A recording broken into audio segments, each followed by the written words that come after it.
আমাদের যখন অক্ষর পুরাপুরিভাবে পূর্বের পৃষ্ঠাগুলো থেকে চেনা হয়ে যাবে, তখন আমরা এই পৃষ্ঠাটি পড়ব।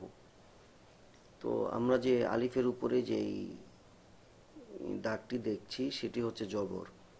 তো আলিফ জবর আ আমাদের বাংলাতে আকারের উচ্চারণ হয়, যেমন স্বরে আ, আলিফ জবর আ। তারপর যেমন বয় আকার বা, তো এখানে বা জবর বা, মানে এটা একটা আকারের মতো কাজ করতেছে। তো আলিফ জবর আ, বা জবর বা, তা জবর তা, সা জবর সা, জিম জবর যা, হা জবর হা, খ জবর খ। এখানে আবার আকারটা খ, উচ্চারণ যেহেতু খ, তাই এখানে খা না হয়ে খ হবে। অনেকে খা পড়ে, যেটা ভুল। খ হবে, খ জবর খ।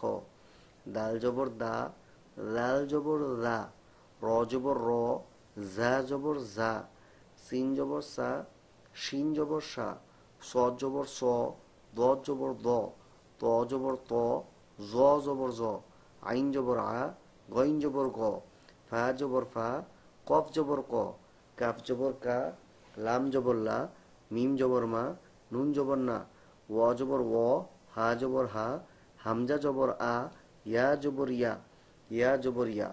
এভাবে এখান থেকে আলিফ জবর আ, বা জবর বা, তা জবর তা, ধরে ধরে, মানে তা জবর দেখলি তা, সায়ে জবর দেখলি সা, এভাবে ধরে ধরে এটা কয়েকবার মস্ক করতে হবে।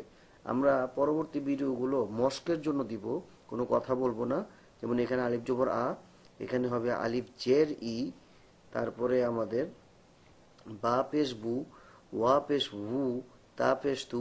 এইভাবে আমরা একটি ভিডিও করব, যেটার মধ্যে কোনো কথা থাকবে না। আপনারা ওই ভিডিওটা বারবার ধরে ধরে আমাদের সাথে পড়ে পড়ে চর্চা করবেন, তাহলে ইনশাআল্লাহ এই চ্যাপ্টারটা আপনাদের হয়ে যাবে।